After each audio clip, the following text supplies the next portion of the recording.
नमस्कार friends, BK live trade analysis YouTube channel पर आप सभी का स्वागत है। आज फिर सीक्वेंस साइंटिफिक के ऊपर बात और डिस्कस करेंगे कि आने वाले समय में किस प्रकार का मूवमेंट्स इसमें देखने को मिल सकता है। एक ऑब्जर्वेशन करेंगे, एक प्रेडिक्शन इस शेयर के ऊपर हम लगाने की कोशिश करेंगे और समझने का प्रयास करेंगे कि किस प्रकार का मूवमेंट आने वाले समय में इस स्टॉक्स में हो सकता है। और यदि आप हमारे चैनल पर नए हो तो प्लीज़ चैनल को लाइक, शेयर और सब्सक्राइब जरूर कर लीजिएगा। तो देखिए सीक्वेंस साइंटिफिक की अगर मैं बात करूँ तो ये वीकली चार्ट पैटर्न है और यहाँ पर आप अगर देखेंगे तो लगातार हमें बहुत अच्छी तरीके से लगातार गिरावट होती हुई इसमें हमें देखने को मिली हुई है। और काफ़ी वीडियोस मैंने अपने चैनल पर इसके रिलेटेड बनाकर मैंने आपको प्रोवाइड किया हुआ है, आप उसको भी चाहें तो देख सकते हैं। तो देखिए वीकली चार्ट मैंने ओपन किया हुआ है तो आप देख सकते हैं जब तक कि देखिए ये रेजिस्टेंस और ये वाला प्रॉपरली जब तक ये अपने पिछले जो स्विंग हाई बना रहा है वीकली चार्ट पैटर्न में इस स्विंग के एबव में सस्टेन करे, फिर इस स्विंग के एबव में भी सस्टेन करके अगर होल्ड अपर साइड में करे तो थोड़ा-सा ये हो सकता है कि इसकी दिशा और दशा बदलने की थोड़ा-सा कयास आप लगा सकते हैं। अभी भी इसमें पॉजिटिविटी के बारे में मत सोचिएगा कि अगर लगातार मान लीजिए पिछले 2 स्विंग, 3 स्विंग को अगर ये ब्रेक कर देता है, तो स्विंग आप किस प्रकार से मार कर सकते हैं। देखिए यहाँ पर एक लो लगाया, उसके बाद देखिए एक हाई लगाया है। ठीक है? उसके बाद देखिए इस प्राइस के आस-पास से वापस सडनली नीचे आया, फिर अप गया देखिए आप, फिर अब यहाँ पे नीचे आया, फिर अप गया, फिर यहाँ पे देखिए यहाँ पे फिर अप गया, अब यहाँ पे देखिए इस प्रकार से ये स्विंग हाई बनाता हुआ नीचे आता हुआ जा रहा है। यानी कि आप देखेंगे तो पैटर्न पूरी तरीके से इसी प्रकार से नीचे की तरफ दिखता हुआ नज़र आ रहा है। अब देखिए अगर अप में जाएगा, तो सबसे पहले इसे ये रेजिस्टेंस फेस करना पड़ेगा, फिर इधर जाएगा तो उसके बाद आपको ये वाले एरियाज़ को फेस करना पड़ेगा। उसके बाद और ऊपर जाएगा तो ये वाला एरिया फेस करना पड़ेगा। उसके बाद और अप में जाने के लिए इसे ये वाला एरिया फेस करना पड़ सकता है। तो इस प्रकार से इसको सभी एरिया फेस करने पड़ेंगे, ये वाले एरिया भी फेस करने पड़ सकते हैं। तो इन सभी चीज़ की ध्यान रखिएगा और दूसरा अपर साइड में जो लोगों ने बाइंग किया है, देखिए इस लेवल पे जिन्होंने मान लीजिए बाइंग किया होगा, जिन्होंने इस लेवल पे बाइंग किया होगा, जिन्होंने दोस्तों इस लेवल पे बाइंग किया होगा या इससे भी अबव लेवल के प्राइस में जिन्होंने बाइंग किया हो, अगर ये अप में जाएगा, तो वो लगातार जो है इसमें प्रॉफिट बुक करने की कोशिश करेंगे या कुछ लोग कुछ कमी लॉस में निकलने की कोशिश करेंगे। तो उससे क्या होगा फिर एक पैनिकनेस आएगा, वापस से स्टॉक गिरेगा। फिर वापस से नीचे आने के बाद वापस ऊपर जाने की कोशिश करेगा, तो फिर से प्रॉफिट बुकिंग देखने को मिलेगी। तो इस स्टॉक्स में अप रैली बहुत अच्छी तरीके से अगर आपको देखना है, तो इसमें एक ही फंडा है। बड़े-बड़े इन्वेस्टर या सो इसमें इन्वेस्ट करें और या फिर डीआईज़ इन्वेस्ट करें या फिर फॉरेन इन्वेस्टर्स इसमें इसमें इंटरेस्टेड हों शेयर को बाइंग करने में। तो क्या होगा कि जितने भी लोग अपर लेवल में फँसे हुए हैं, तो उनको निकालता जाएगा और उसमें फिर बाइंग लेवल लगातार बनता हुआ हमें देखने को मिलेगा।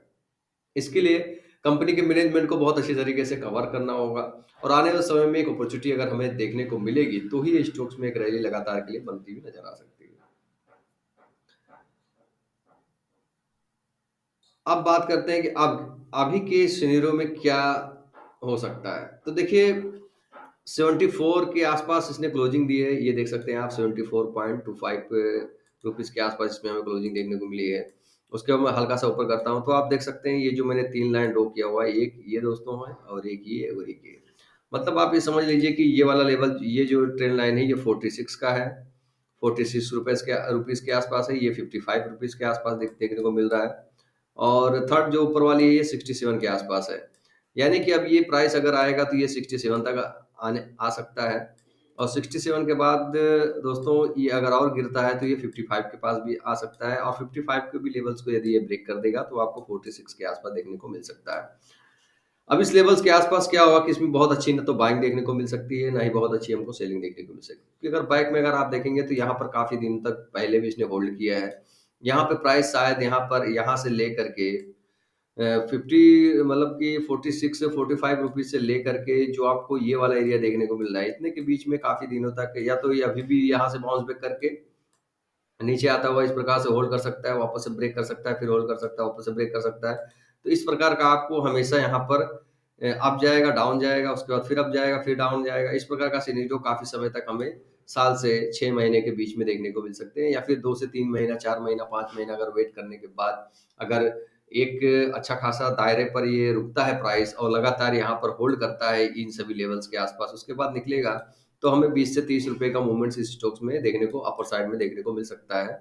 लेकिन कब तक जब तक प्राइस कुछ जैसे कि 67 रुपीज़ से लेकर के 40 के अंदर में अच्छा खासा अगर रिकॉर्ड दर्ज करता है तो ठीक है। और यदि अगर इसके फंडामेंटिंग में कुछ स्ट्रांगनेस देखने को मिलती है या कुछ अच्छी चीज़ें स्टॉक्स में एक अपॉर्चुनिटी हमें समझ में आती है, तो यहाँ से भी हल्का-फुल्का बाउंस बैक ये कर सकता है। लेकिन आपको मालूम है कि ये रेजिस्टेंस आपको फेस करना पड़ सकता है, यानी कि अपर साइड जाते वक़्त इससे काफ़ी तकलीफ़ें झेलनी पड़ सकती हैं इस स्टॉक्स को। क्योंकि लगातार अपर प्राइस में जो फँसे हुए हैं, वो निकलने की कोशिश करेंगे। उससे उससे स्टॉक्स में क्या है, लगातार हमें सेलिंग ही देखने को मिलेगा। अच्छी खासी बाइंग देखने को हमें फिलहाल में इस स्टॉक्स में पूर्ण रूप से देखने को नहीं मिलेगा। जब तक ये 150 के लेवल्स को ब्रेक नहीं करता है, देखिए 150 लेवल्स, एक 150 के लेवल्स को ब्रेक नहीं करता है, तब तक एक अच्छी खासी गेनिंग वाली अपॉर्चुनिटी हमें इस स्टॉक्स में देखने को नहीं मिलेंगे। 150 के नीचे जब तक भी रहेगा, किसी भी लेवल्स पे ये पहुँचेगा, इस प्रकार का ग्रीन सिनेरियो बनेगा, उसके बाद आप देखेंगे इसमें लगातार आपको सेलिंग ही देखने को मिलेगा। यानी कि 150 प्राइस तक, यानी कि बड़े-बड़े इन्वेस्टर हैं जिन्होंने होल्ड किया है, जिन्हें लगता है कि आने वाले समय में ये स्टॉक्स वर्क करेगा, तो वही लोग तो इसमें होल्ड करके बने रहेंगे। तो 150 लेवल्स, तो 150 रुपीज़ तक अगर ये होल्ड करता है, तो एक समझ में आता है सिनेरियो इस स्टॉक के बदलने वाले हैं दिन। तो कुछ अपर साइड में भी 250, 300, 400 तक के भी लेवल से दिखा सकता है। लेकिन 150 से लेकर के 160-70 तक के लेवल्स के आसपास, उसके नीचे लगातार ये इसी प्रकार का मूवमेंट करेगा, और जभी भी इसमें एक अच्छी खासी बाइंग देखने को मिलेगी, वहाँ से हमें सेलिंग देखने को ज़रूर मिलेगी। क्योंकि कुछ बड़े लोग सेलिंग करेंगे कुछ लेवल्स पर, और कुछ लेवल्स पे अगर आप देखेंगे तो जितने भी रिटेलर्स हैं और जितने भी लोगों ने इस स्टॉक को लिया हुआ है, जो फँसे हुए हैं, वो इस स्टॉक से निकलने की कोशिश करेंगे। तो ये आइडियोलॉजी आप लगा सकते हैं। अब दूसरी कंडीशन की मैं बात करता हूँ, तो आप देख सकते हैं यहाँ पर मूविंग एवरेज आप देख सकते हैं, ये 22 डेज़ का मूविंग एवरेज है। उसके बाद ये देख सकते हैं ये 50 डेज़ मूविंग एवरेज है, और इसकी बात करूँ तो ये तकरीबन ये आपको 100 डेज़ मूविंग एवरेज देखने को मिलेगी। और ये वाला दोस्तों 200 डेज़ मूविंग है, ठीक है? 200 डेज़ मूविंग के आस-पास देखिए, वो भी वीकली चार्ट में 200 को ब्रेक कर दिया स्टॉक्स, तो आप समझ सकते हैं कितनी बुरी स्थिति में स्टॉक इसमें चलता हुआ नज़र आ रहा है। अब 200 डेज़ मूविंग एवरेज के आसपास, तो पहली बात तो ये 200 डेज़ मूविंग एवरेज के फिलहाल तो नीचे लगातार वो वीकली चार्ट पैटर्न में हमें ट्रेड करता हुआ नज़र आ रहा है। अब इसको अगर होल्ड करके वापस से ब्रेक करके अगर 200 डेज़ मूविंग एवरेज को ब्रेक करेगा, तो आपको ये समझ लीजिए कि फिर ये ग्रीन वाले मूविंग एवरेज के आसपास भी आता हुआ नज़र आ सकता है। यहाँ पर भी ऐसी एक रेजिस्टेंस देखने को मिल सकता है।